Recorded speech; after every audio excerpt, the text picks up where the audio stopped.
Hello friends, welcome to my YouTube channel. चलिए आज हम लोग क्लास 10 के जो गणित सब्जेक्ट है उसका सेट 3 को सॉल्व करेंगे जो जेक बोर्ड की तरफ से जारी किया गया है। ठीक है, इससे पहले सेट 1 और सेट 2 को हम लोगों ने सॉल्व कर लिया था। अभी तक आपने अगर उस वीडियो को नहीं देखा है तो आप प्लीज़ उस वीडियो को जाकर देखिएगा, आपका एग्जाम के लिए बहुत इंपॉर्टेंट वीडियो है। ठीक है, चलिए तो क्लास 10 का हम लोग सेट 3 को, मैथमेटिक्स का सेट 3 को सॉल्व करते हैं। ठीक है, चलिए देखिए पहला क्वेश्चन आपके सामने आता है। पहला क्वेश्चन में क्या लिखा हुआ है कि 156 को अभाज्य गुणनखंड के गुणनफल के रूप में लिखा जा सकता है। तो 156 का आपको क्या निकालना है, लॉसो निकालना है। इस तरह आप लॉसो निकाल लीजिएगा, आपको फैक्टर मिल जाएगा। चलिए 2 से कितना बार में जाएगा, 2 7 14, 2 8 16, 78 बार में। फिर आपको 2 से इसको डिवाइड करना है, 2 3 6, 2 9 18। अब देखिए 3 के पहाड़ हम आएगा कितना बार में, 13 बार में। यानी मेरा अभाज्य गुणनखंड क्या आया, 2 गुना 2 3 और 13। ठीक है, ये अभाज्य गुणनखंड आपको कौन सा ऑप्शन में दिख रहा है, तो ये ऑप्शन नंबर डी में दिख रहा है। तो आपको इस तरह अभाज्य गुणनखंड कर लेना है। एक अभाज्य गुणनखंड आपका आएगा ही आएगा एग्जाम में, आप अच्छे से प्रैक्टिस कर लीजिएगा। बस क्या हो सकता है, ये 156 है, उसके जगह में कुछ और भी संख्या हो सकता है दूसरा। चलिए तो हम लोग क्वेश्चन नंबर 2 को देखते हैं। क्वेश्चन नंबर 2 में 96 तथा 404 का महत्तम समापवर्तक 4 दिया, यानी आपको एचसीएफ दे दिया है। एचसीएफ कितना दिया है, 4। ठीक है, आपसे पूछा है 96 तथा 404 का लघुत्तम समापवर्तक क्या होगा, यानी एलसीएम पूछा है। ठीक है, तो एलसीएम निकालने के लिए एक फॉर्मूला होता है, आपको याद होना चाहिए। एचसीएफ गुना एलसीएम बराबर दोनों संख्याओं का गुणफल, यानी n1 गुना n2। n1 क्या है, पहला संख्या, n2 क्या है, दूसरा संख्या। तो आपको एचसीएफ कितना दिया है, 4। एलसीएम आपसे पूछा है बराबर पहला संख्या 96 और दूसरा संख्या 404 दिया है। ठीक है, चलिए 4 से देखिए ये कट जाएगा, 404 101 बार में। तो आपको एलसीएम बराबर मिलेगा क्या, 96 गुना 101। ठीक है, आप इसको गुना करिएगा तो कितना आएगा, 9696, यानी 9696 इसका आंसर हो जाएगा ऑप्शन नंबर डी, ये 9696। ठीक है, क्वेश्चन नंबर देखिए 3। क्वेश्चन नंबर 3 में लिखा है आपको 12 15 21 का क्या निकालना है, एलसीएम। आप सीधा लॉस कर दीजिए, एलसीएम मिल जाएगा 12 15 और 21 का। ठीक है, आपको एलसीएम निकालना है। तो देखिए 2 के टेबल में आएगा 6 बार में, 15 नहीं आएगा, 21 नहीं आएगा। फिर 2 के टेबल में 6 आएगा 3 बार में, 15 और 21। अब देखिए 3 के टेबल में आ जाएगा ये 1 बार में, 15 आएगा 5 बार में, 21 आएगा 7 बार में। ठीक है, तो आप सबको गुना कर दीजिए। क्या क्या आया, 2 गुना 2 3 5 और 7। तो सबको गुना करके कितना आएगा, सबको गुना करके आपका आ जाएगा 5 दूनी 10, 3 दूनी 6 42, यानी 420। कितना आ जाएगा, 420, यानी ऑप्शन नंबर बी इसका सही आंसर है। आपको सॉल्व इस तरह करना है। ठीक है, चलिए तो हम लोग का क्वेश्चन नंबर 3 बन गया। आप क्वेश्चन नंबर 4 देखिए। देखिए क्वेश्चन नंबर 4। क्वेश्चन नंबर 4 में लिखा है धनात्मक विषम पूर्णांक निम्न में से किस रूप का नहीं हो सकता, है ना। तो आपको धनात्मक विषम पूर्णांक पूछा है, किस रूप का नहीं हो सकता। तो ये जो आपका 1 है, 6q + 1 धनात्मक विषम पूर्णांक निम्न में से किस रूप का नहीं हो सकता। तो ये जो आपको दिख रहा ना 2, ये 2 क्या है, सम है, तो ये नहीं हो सकता है। धनात्मक विषम पूर्णांक 1 हो सकता है, 3 हो सकता है और 5 हो सकता है, लेकिन ये 2 नहीं हो सकता। इसीलिए ऑप्शन नंबर बी इसका सही आंसर हो जाएगा। ठीक है, 6q + 2 ये सम है, विषम नहीं है, इसीलिए ये विषम नहीं हो सकता है। देखिए क्वेश्चन नंबर 5। क्वेश्चन नंबर 5 में लिखा है द्विघातीय बहुपद x² - 5x + 6 के शून्य क्या होंगे। आप इसका फैक्टर कर लीजिए। तो देखिए आपके सामने जो क्वेश्चन लिखा हुआ है, ये आपको बताइए, आपको गुना करके 6 लाना है, ऐसा एक नंबर आपको बताना है, और प्लस करके 5 लाना है। तो क्या हो जाएगा, तो इसको हम लोग जब तोड़ेंगे तो x² माइनस, अच्छा इसको फ्रेश से बनाते हैं यहाँ। देखिए x² माइनस 5x + 6 है ना। ठीक है, इसका आपको फैक्टर करने बोला है। तो x² माइनस, ऐसा करिए यहाँ पर ही आप लिख दीजिए 2x माइनस 3x, क्योंकि 3 दूनी 6 और 3 और 2 5 आ जाएगा। ठीक है, अब इसमें से हम लोग जब कॉमन लेंगे तो x कॉमन आएगा, तो x - 2 बचा और -3, और यहाँ पर भी x - 2 बचा। ठीक है, इधर लिखते हैं। तो यहाँ से कॉमन क्या आ गया, x - 2 आ गया, और बचा क्या, x - 3 बचा। ठीक है, तो अब यहाँ से x - 2 बराबर 0, तो x का वैल्यू कितना निकल जाएगा, 2। यहाँ से x का वैल्यू कितना निकल जाएगा, 2, और यहाँ से x का वैल्यू कितना निकल जाएगा, 3। यानी इसका जो फैक्टर हो जाएगा वो क्या हो जाएगा, इसका शून्य 2 और 3। ऑप्शन सी इसका सही आंसर हो जाएगा। ठीक है, चलिए तो देखिए हम लोग क्वेश्चन नंबर 6 को सॉल्व करते हैं। क्वेश्चन नंबर 6 में लिखा है यदि बहुपद x² + ax - b के शून्य बराबर किंतु विपरीत हो तो ए का मान ज्ञात करना है। ठीक है, शून्य बराबर और विपरीत का क्या मतलब है, तो आपको पता होगा अल्फा और बीटा क्या होता है, द्विघातीय समीकरण का कोई भी द्विघातीय बहुपद हो उसका शून्यंक होता है। तो मान लेते हैं जो अल्फा का शून्यंक है वो y है।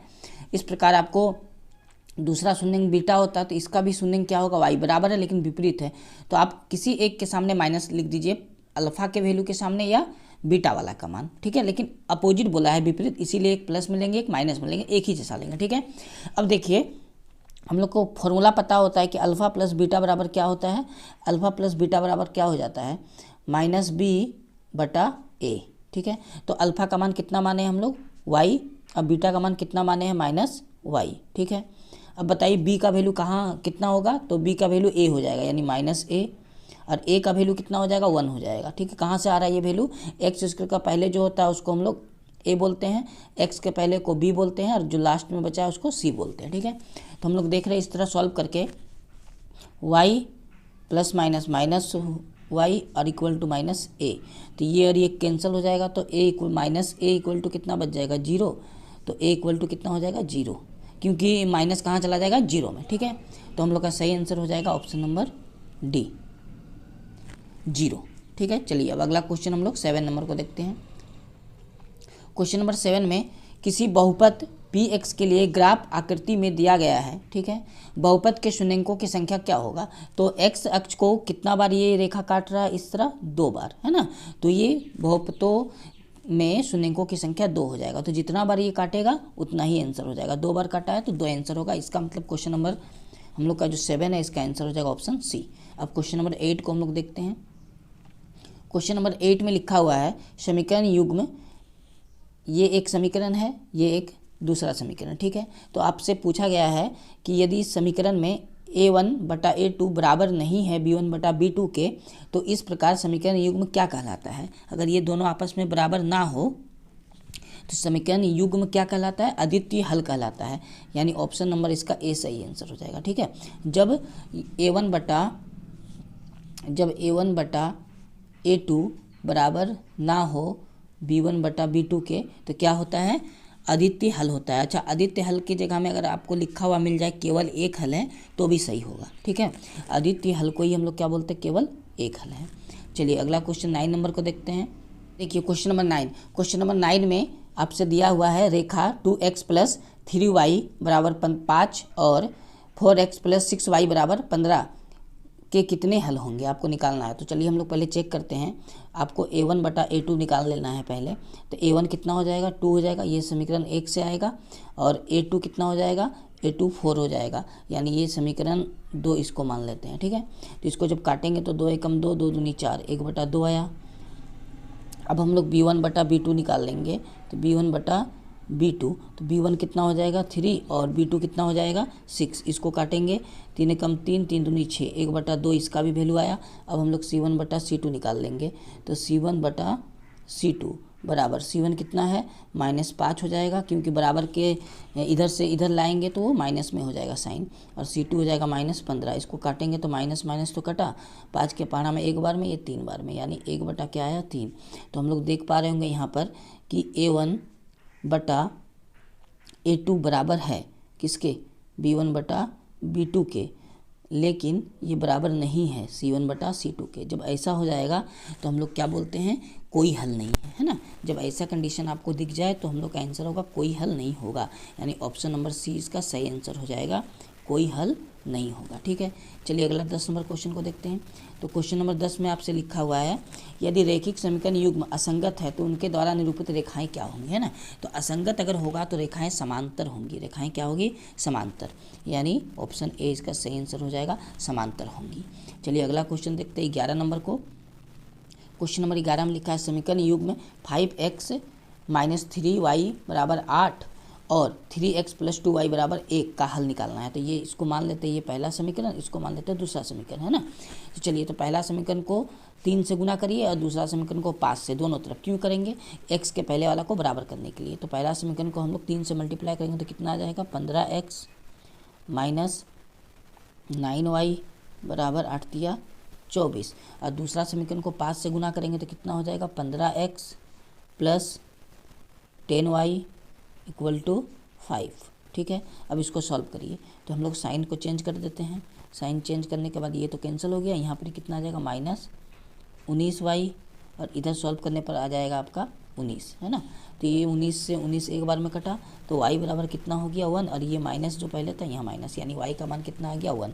और y का मान आप समीकरण 1 में बैठाइए, ठीक है, तो x का वैल्यू निकल जाएगा। चलिए, तो समीकरण 1 में बैठाते हैं y का मान, तो 5x रह गया।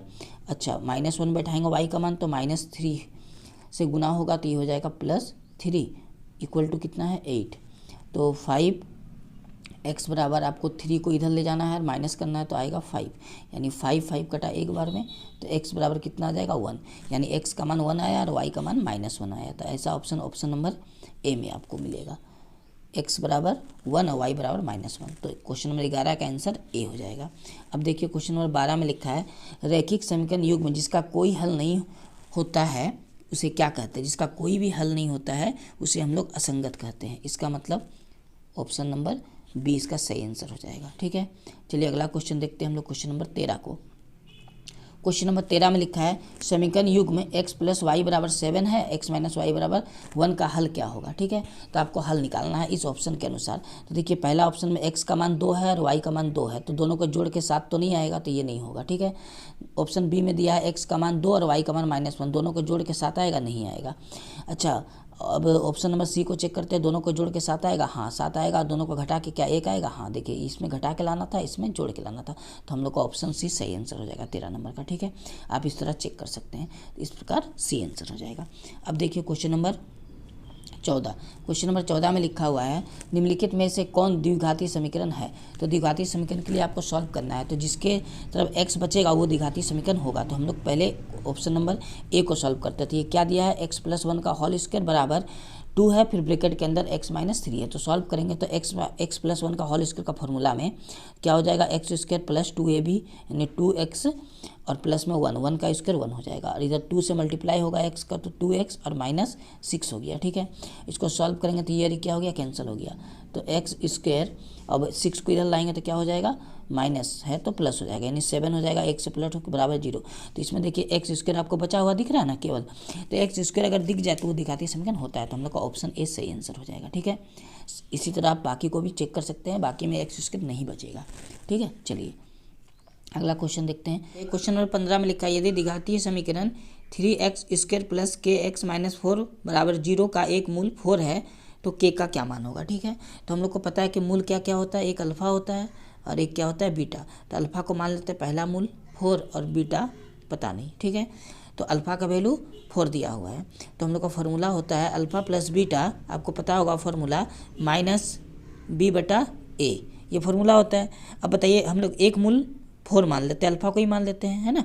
तो क्या बचेगा, अल्फ़ा + बीटा बराबर b का मान कितना है k, यानी -k हो जाएगा। a का मान कितना दिया हुआ है 3, ठीक है। अब देखिए अल्फ़ा इंटू बीटा क्या होता है, तो अल्फ़ा इंटू बीटा बराबर हो जाता है c/a। तो अल्फ़ा का मान कितना हम लोग मान लिए हैं 4 दिया हुआ है, ठीक है, इंटू बीटा, तो बीटा बराबर आपका क्या हो जाएगा c/a। तो c कितना है -4 और a कितना है 3, 4 और 4 कैंसिल हो गया, 4 कितना बार में, एक बार में। तो बीटा का मान कितना आ जाएगा -1/3। इस बीटा का मान को आपको यहाँ बैठा देना है, ठीक है। तो जब आप यहाँ बैठा के सॉल्व करिएगा तो क्या हो जाएगा, 4 माइनस हो जाएगा 1/3 बराबर में क्या है -k/3। आप इसको सॉल्व कर लीजिएगा तो आपको -11 आ जाएगा, k का मान कितना आ जाएगा -11। आप सॉल्व कर लीजिएगा, ठीक है। चलिए तो हम लोग का ये कंप्लीट हुआ।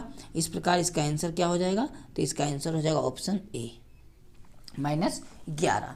क्लियर है यहाँ तक। चलिए अब हम लोग क्वेश्चन नंबर 16 को देखते हैं।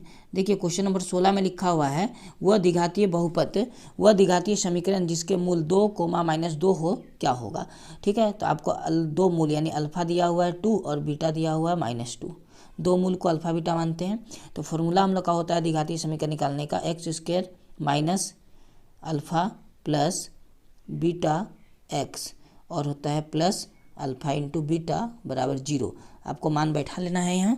तो x का मान नहीं, x² छोड़ना है, अल्फ़ा का मान 2 है और बीटा का मान -2 है, ठीक है। x प्लस अल्फ़ा का मान कितना हो जाएगा 2 और बीटा का मान हो जाएगा -2 बराबर में कितना आएगा 0। आप इसको सॉल्व करिएगा, ये 2 2 0 हो जाएगा, तो बचेगा क्या x² 2 दूनी 4 बराबर 0, ठीक है। तो आया क्या, एक्स स्क्वायर माइनस 4 बराबर 0, ये आंसर हो जाएगा। कितना है ऑप्शन में, ऑप्शन नंबर बी में ये दिया हुआ है, ठीक है।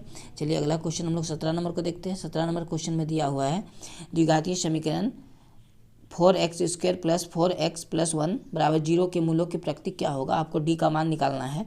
तो डी बराबर फार्मूला होता है बी स्क्वायर माइनस 4ac। तो बी कितना हो जाएगा, 4, 4 का स्क्वायर 16, 4 इंटू ए कितना हो जाएगा 4, और सी कितना है 1। सॉल्व करने पर आएगा 16 माइनस 16 घटा के कितना है 0। जब डी का मान 0 हो जाता है तो मूलों की प्रकृति कैसा होता है, वास्तविक और बराबर, यानी ऑप्शन बी इसका सही आंसर हो जाएगा। देखिए क्वेश्चन नंबर 18।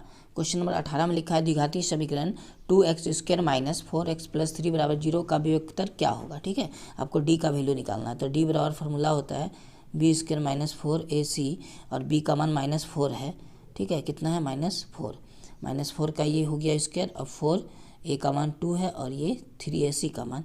तो आ जाएगा आपका जाके 16 माइनस 24, माइनस करने पर कितना आएगा -8। तो -8 ये आंसर हो जाएगा, ठीक है। देखते हैं -8 किस ऑप्शन में दिया है, ऑप्शन नंबर डी में, ठीक है। तो हम लोग अब क्वेश्चन नंबर 19 को देखते हैं। क्वेश्चन नंबर 19 में लिखा है यदि द्विघातीय समीकरण ax square minus 4x plus 1 बराबर 0 के समान मूल हो तो a क्या होगा। अब इस बार आपको क्या बोला है, मूल समान है, ठीक है।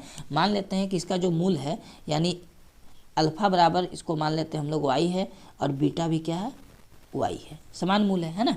आपसे a का वैल्यू पूछा है, तो हम लोग को पता है कि अल्फा प्लस बीटा जो फॉर्मूला होता है वो होता है -b/a, ठीक है। अल्फा का मान भी हम लोग क्या माने हैं, y, और बीटा भी क्या है, y, क्योंकि समान मूल है।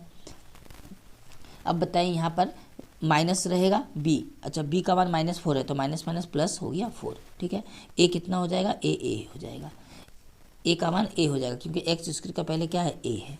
अब इसको हम लोग छोड़ देंगे यहीं पर, ये सॉल्व नहीं होगा, क्योंकि 2y बराबर क्या निकल जाएगा 4/a, ठीक है। 2 से ये 4 कटेगा, ठीक है। अब आपको a का पूरी वैल्यू निकालना है। तो ये तो हो गया अल्फा प्लस बीटा वाला। अब एक होता है अल्फा इंटू बीटा वाला, ठीक है। तो अल्फा इंटू बीटा बराबर क्या होता है फार्मूला c/a, ठीक है। तो अल्फा इंटू बीटा यानी अल्फा का अल्फा और बीटा दोनों का मान क्या है, y है, यानी मान बैठाएंगे तो हो जाएगा फाइनली क्या, y स्क्वायर हो जाएगा, ठीक है। और c का वैल्यू कितना ले लें हम लोग, c का वैल्यू 1, और a का वैल्यू कितना ले लेंगे, a ही ले लेंगे, ठीक है। चलिए इतना तक समझ में आ गया। अब बताइए यहाँ पर ये 2 से ये 4 तो कट जाता ना 2 बार में, यानी y बराबर 2 बटा क्या आ गया a। तो y के जगह y स्क्वायर के जगह हम y का वैल्यू हम लोग बैठाएंगे, ठीक है। तो हम लोग के पास जगह नहीं है, तो यहाँ पर देखिए आप समझ लीजिएगा, ये y बराबर वैल्यू निकला है 2/a। इस y बराबर 2/a को इस y स्क्वायर में हम लोग बैठाएंगे, और बराबर में 1/a है, ठीक है। आप इसे नोट करिए क्योंकि अभी ये डिलीट हो जाएगा। यानी याद रखना y बराबर 2/a है, ठीक है। देखिए तो हम लोग का y बराबर क्या निकला था 2/a, और y स्क्वायर बराबर हम लोग क्या निकाले थे 1/a, ठीक है। तो अब बताइए y का वैल्यू हम लोग बैठा सकते हैं यहाँ पर, है ना। तो यहाँ y का वैल्यू इतना आया है, कितना 2/a, तो यहाँ बैठाएंगे y का वैल्यू, तो 2/a का क्या आ जाएगा होल स्क्वायर, और 1/a। अब स्क्वायर हम लोग जब करेंगे स्क्वायर, तो वहाँ 2 का स्क्वायर कितना होगा 4, यहाँ लिखते हैं, और a का स्क्वायर क्या हो जाएगा a स्क्वायर, और यहाँ क्या आ जाएगा 1/a। तो a से एक a कटेगा, तो 4/a बराबर क्या आ जाएगा 1, यानी a बराबर कितना आ जाएगा 4। a का मान कितना आ गया 4। चलिए तो हम लोग का ऑप्शन नंबर डी इसका सही आंसर हो जाएगा, ठीक है 4। अब अगला क्वेश्चन हम लोग 20 नंबर को देखते हैं। क्वेश्चन नंबर 20 में लिखा है द्विघातीय समीकरण x square minus 3x plus 2 बराबर 0 मूल ज्ञात करें, है ना। आपको मूल निकालना है। तो हम फैक्टर से भी बना सकते हैं, द्विघातीय बहुपद से भी बना सकते हैं, फॉर्मूला से भी बना सकते हैं, ठीक है। चलिए तो हम लोग देखिए फैक्टर से बनाते हैं, तुरंत बन जाएगा। तो आपको ऐसा करना है कि आपको जो दिया हुआ है x square minus 3x plus 2 बराबर 0, तो गुना करने पर 2 और जोड़ने पर कितना आना चाहिए 3। तो क्या हो जाएगा, ऐसा 2 नंबर में आपको इस 3 को ब्रेक करना है। तो वो क्या हो जाएगा 2x और हो जाएगा आपका x, ठीक है। क्योंकि 2 को 1 से गुना करके 2 आएगा, जोड़ने पर कितना आ जाएगा 2 और 1 3। कॉमन क्या आ जाएगा x, तो बचेगा क्या x माइनस 2 माइनस 1 आएगा आप कॉमन, तो बचेगा क्या x माइनस 2, और बराबर में कितना है 0। अब यहाँ से x माइनस 2 हम लोग कॉमन ले सकते हैं, तो बचा क्या x माइनस 1, ठीक है। तो एक बार x माइनस 2 बराबर 0 और एक बार x माइनस 1 बराबर 0, तो x का वैल्यू क्या क्या निकल जाएगा 1 निकल जाएगा और 2 निकल जाएगा, यानी ऑप्शन नंबर डी इसका सही आंसर हो जाएगा, ठीक है। चलिए अगला क्वेश्चन हम लोग देखते हैं, क्वेश्चन नंबर 21 को। क्वेश्चन नंबर 21 में लिखा है AP का कुछ यहाँ टर्म दिया है, आपसे पूछा गया प्रथम पद A और सर्व अंतर D आपको ज्ञात करना है, ठीक है। तो बताइए प्रथम पद A बराबर कितना हो जाएगा 3/2। ठीक है, आपको सर्वंतर डी निकालना है। तो डी बराबर फॉर्मूला होता है दूसरा पद माइनस पहला पद। दूसरा पद कितना है 1/2, पहला पद कितना है 3/2। ठीक है, इसको आप एलसीएम करके सॉल्व करिएगा तो 2 आएगा और 1 - 3, और माइनस करने पर कितना आएगा -2/2। दोनों को काटेंगे एक बार में तो आएगा कितना -1। ठीक है, तो हम लोग का ए बराबर हो गया 3/2 और डी बराबर -1। तो ऐसा ऑप्शन कहाँ दिख रहा है आपको? तो ऐसा ऑप्शन हमको दिख रहा है ऑप्शन नंबर सी में, है ना, 3/2, -1। समझ में आ गया? चलिए अगला क्वेश्चन देखते हैं हम लोग, क्वेश्चन नंबर 22 को। देखिए क्वेश्चन नंबर 22 में लिखा है AP 10 7 4 ... का 30वां पद क्या है? आपको 30वां पद निकालना है। ठीक है, तो क्या क्या दिया है पहले हम लोग लिख लेते हैं। तो A का वैल्यू कितना दिया है 10। ठीक है, सर्वंतर D का मान क्या निकलेगा? D का मान लिखेगा 7 - 10 बराबर में कितना आ जाएगा -3। दूसरा पद माइनस पहला पद। अच्छा, N का मान कितना है 30 है ना। N का मान कितना, 30वां पद आपसे पूछा है कि कितना होगा। तो देखिए फॉर्मूला होता है AN बराबर A + N - 1 D। ठीक है, 30वां पद पूछा है यानी A30 आपको निकालना है। तो A का मान कितना बैठाएंगे हम लोग 10, N का जगह में कितना आएगा 30। अच्छा, 30 घटाओ 1 कितना हो जाएगा 29। अच्छा, D का मान कितना है? तो D का मान हम लोग निकाले हैं -3। ठीक है, उसके बाद बराबर 10 प्लस माइनस माइनस आया, 3 से गुना करेंगे 9 × 3 = 27 का 7, हाथ में रहा 2, 3 दूनी 6 और 2, 6 और 2 आपका 8 हो जाएगा। ठीक है, यानी 87 है ना। तो हम लोग का बराबर में कितना आ जाएगा घट के -77, यानी ऑप्शन नंबर 20 का सही आंसर हो जाएगा -77। चलिए अगला क्वेश्चन देखते हैं हम लोग, क्वेश्चन नंबर 23 को।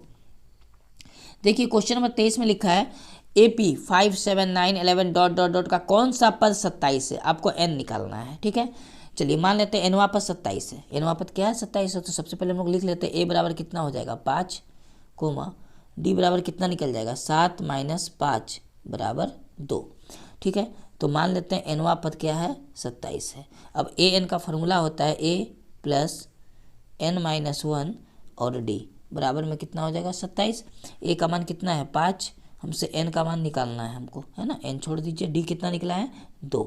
हम लोग इसको कैलकुलेशन करेंगे। ठीक है, 5 को उधर ले जाएंगे और 2 से काटेंगे तो यहाँ कितना आ जाएगा, 5 से उधर जाएगा तो ये आ जाएगा 22। ठीक है, इधर बचेगा N -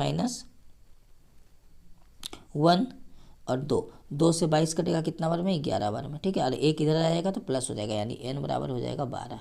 कितना हो जाएगा 12, यानी हम लोग का सही आंसर हो जाएगा 12वां पद, ये वाला 12वां। ठीक है, चलिए तो हम लोग क्वेश्चन नंबर 24 को देखते हैं।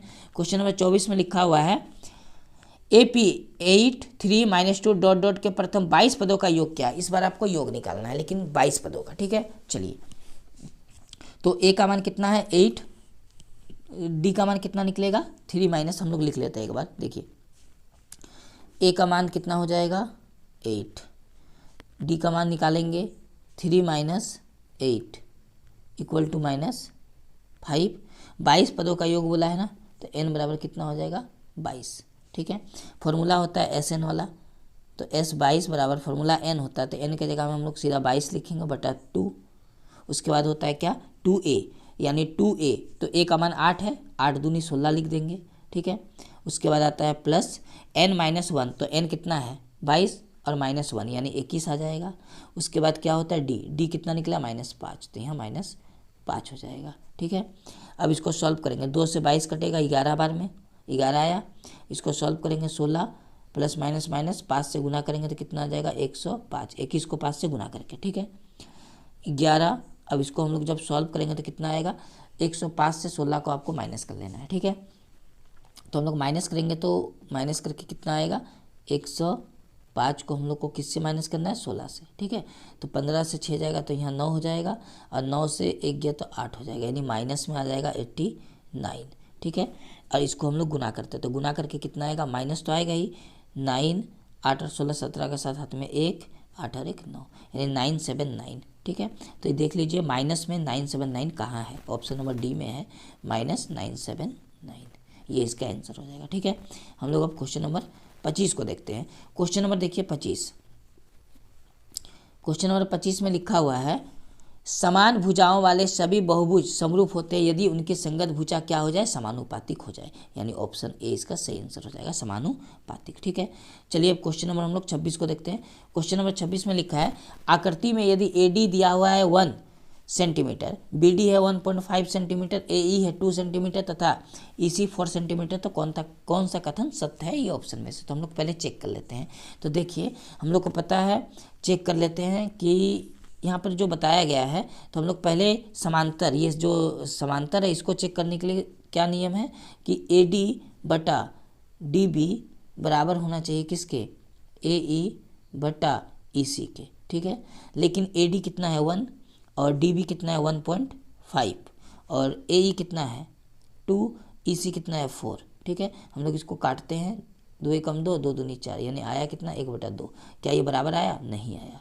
ये बराबर आया, नहीं आया, है ना, बराबर नहीं है, इसका मतलब ऑप्शन ए हम लोग का नहीं हो सकता, बराबर आएगा तब होगा। ठीक है, और बी नंबर चेक करते हैं। बी नंबर में दिया है DE और BE बराबर है। देखिए DE और BE कभी बराबर हो सकता, नहीं हो सकता है, छोटा बड़ा है, तो हम लोग का बी भी नहीं होगा।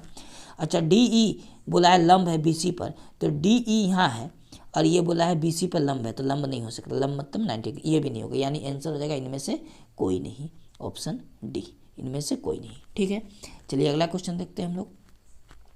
Question number 27। तो क्वेश्चन नंबर 27 में लिखा हुआ है समरूप त्रिभुजों की संगत भुजा डैश होती है।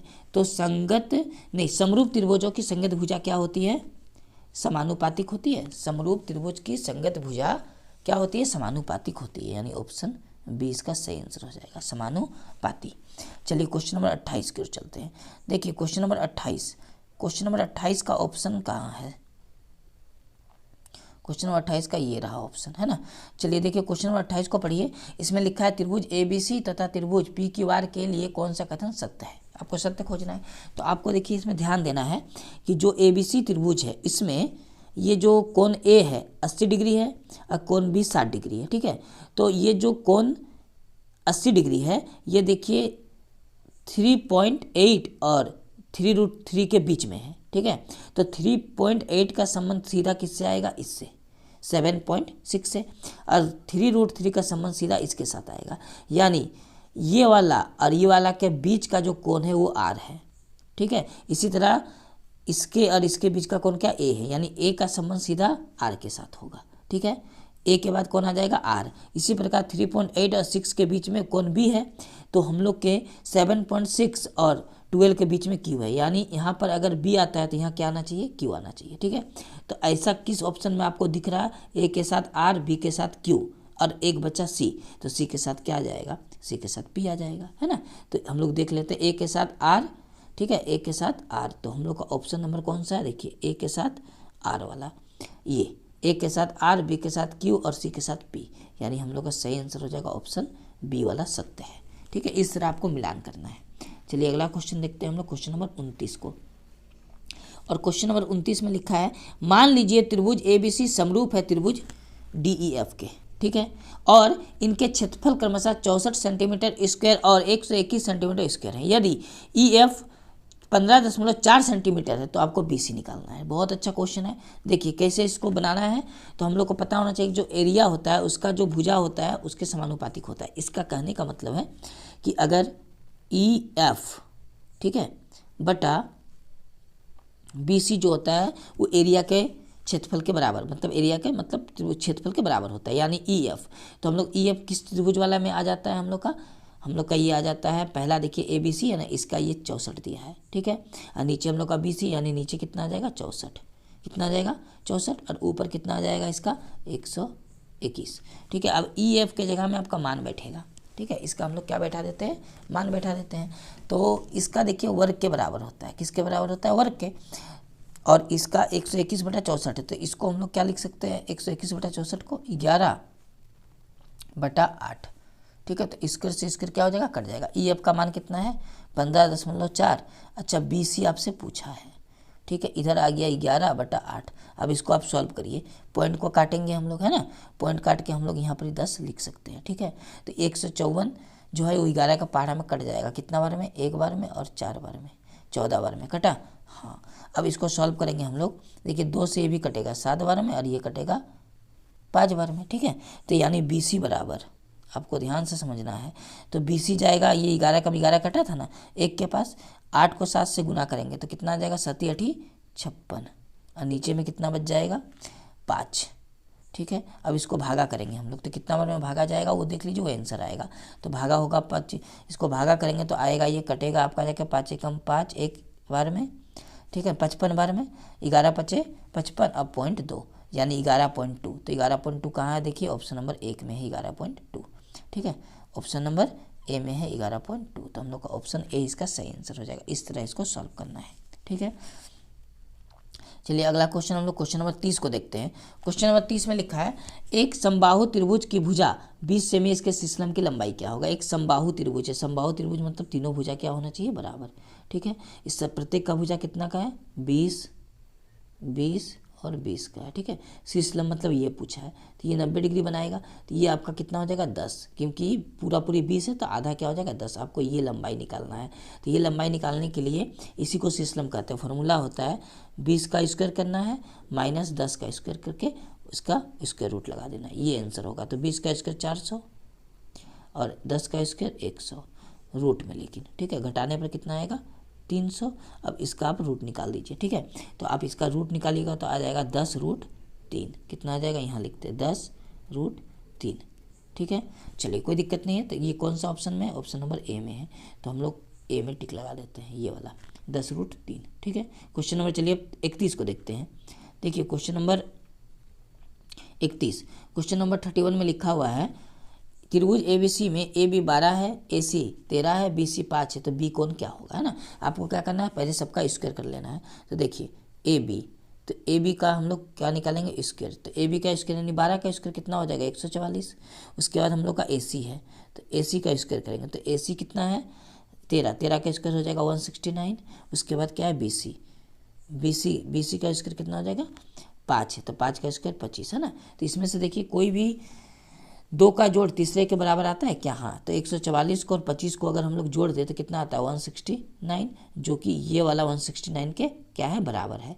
ठीक है, तो अब इसमें से देखिए हम लोग का ये पाइथागोरस थ्योरम लग गया इसमें। अगर ये पाइथागोरस थ्योरम को सेटिस्फाई कर रहा है तो हम लोग का इक्वेशन क्या बनेगा, तो इक्वेशन बन जाएगा AC² बराबर AB² प्लस BC²। ठीक है, अब इधर में इस दोनों में आपको मिलान करना है कि यहाँ भी B है यहाँ भी B है, तो B समकोण होगा यानी 90 डिग्री होगा B। ठीक है, तो B कितना डिग्री आ जाएगा 90, यानी ऑप्शन ए इसका सही आंसर हो जाएगा।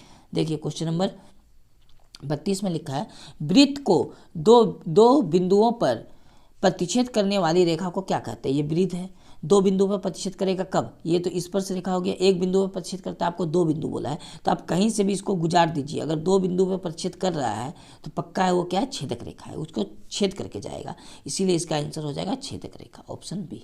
समझ में आ गया छेदक रेखा क्यों हुआ। चलिए अगला क्वेश्चन देखते हैं हम लोग, क्वेश्चन नंबर 33 को। देखिए इसमें लिखा हुआ है कि 10 सेमी त्रिज्या के वृत्त की दो समानांतर स्पर्श रेखाओं के बीच की दूरी क्या होगा। देखिए क्या बोला है, एक ये मान लिया जाए वृत्त है ना, इसका दो समांतर स्पर्श रेखा आपको लेना है, ये एक समांतर और ये एक समांतर स्पर्श रेखा है। ठीक है, ये समांतर है, ये केंद्र है, केंद्र से ये बोला त्रिज्या 10 है, तो इधर का भी त्रिज्या कितना होगा 10 होगा, तो टोटल बीच का दूरी कितना हो गया, दोनों को जोड़ देंगे तो कितना आ जाएगा 20। तो हम लोग का आंसर क्या हो जाएगा 20, यानी ऑप्शन 20 का सही आंसर हो जाएगा। ठीक है, अगला क्वेश्चन देखते हैं 34 को। क्वेश्चन नंबर 34 में लिखा है यदि एक बिंदु P से O केंद्र वाले किसी वृत्त पर PA PB स्पर्श रेखा परस्पर 80 के कोण पर झुकी है, इसका मतलब हम लोग पहले वो चित्र बनाते हैं। देखिए ये वृत्त है, ये एक स्पर्श रेखा है। ठीक है, इस स्पर्श रेखा में मान लेते हैं ये वाला P है, ये A हो गया और ये क्या हो गया B हो गया, ये केंद्र होता है, केंद्र से ये 90 डिग्री का कोण बनाता है, लंब होता है O है। ठीक है, अब बोला है इसमें कि PA और PB 80 के कोण पे झुकी, यानी ये वाला 80 है। ठीक है, 80 डिग्री के कोण पे झुकी हुई है ना।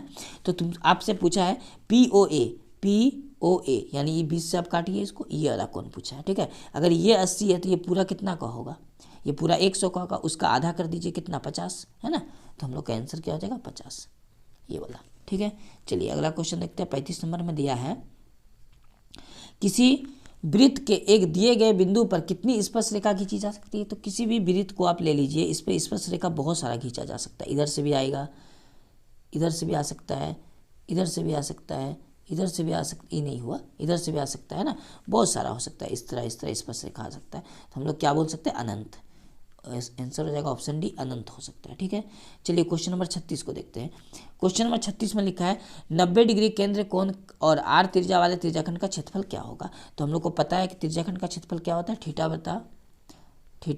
बटा 360 पाई आर स्क्वायर।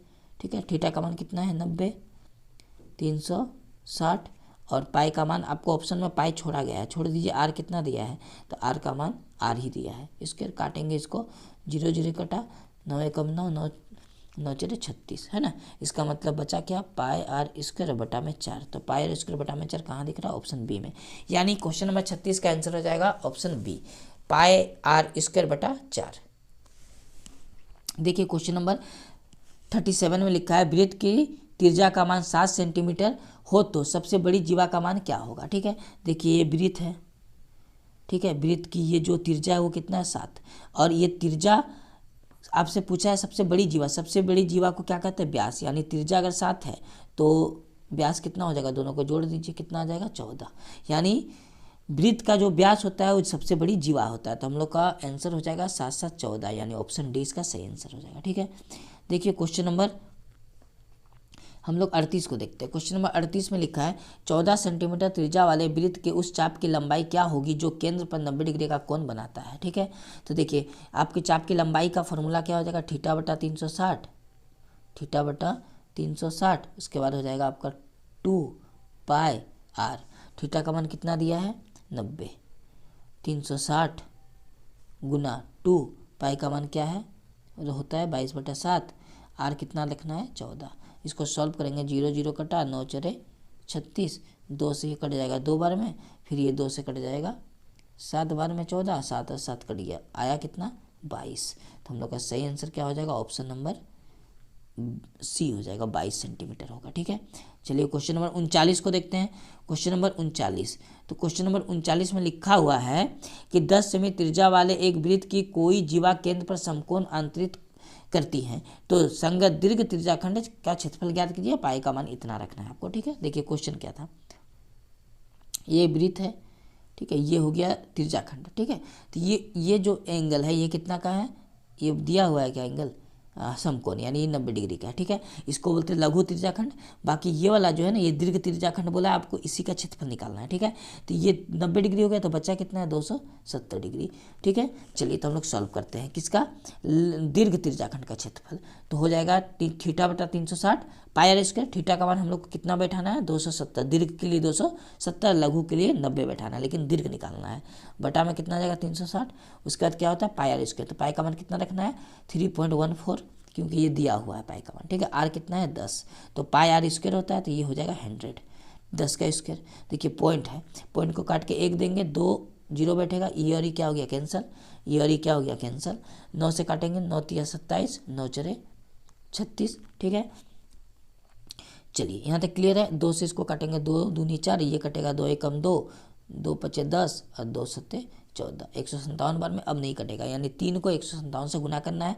तो कितना आएगा गुना करके, 3 7 21 का 1 हाथ में रहा 2, 5 से 15 और 2 17, हाथ में 1, 3 और 1 4 बटा 2। इसको डिवाइड करेंगे, 2 दूनी 4, 2 3 6, 2 5 10.5, यानी 235.5।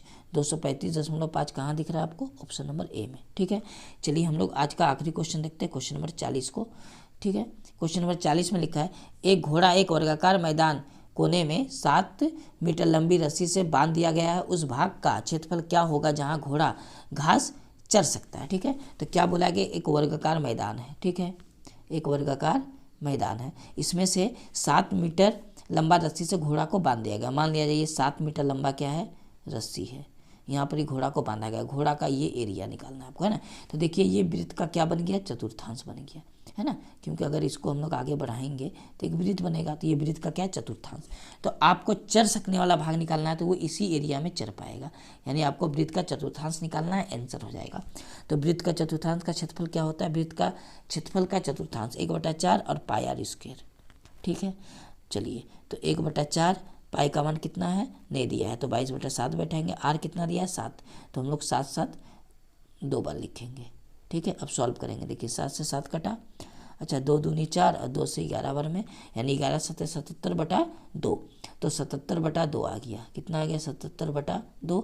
आप इसको भागा करिएगा तो भागा करने पर कितना आ जाएगा? तो भागा करने पर आ जाएगा आपको ऑप्शन बी 38.5। ठीक है, चलिए तो हम लोग का इस प्रकार टोटल 40 क्वेश्चन सेट 3 का कंप्लीट हो गया। तो हम लोग का जो मैथ है उसका 3 सेट कंप्लीट हो चुका है, सेट 1, सेट 2, सेट 3। आप इसको अच्छा से देखिएगा, प्रत्येक क्वेश्चन को हम लोग ने सॉल्व करके देखा, उसको बनाया किस तरह बनेगा। ठीक है, चलिए तो अब हम लोग मिलते हैं सेट 4 के साथ अगले वीडियो में। तब तक आपका बहुत बहुत धन्यवाद।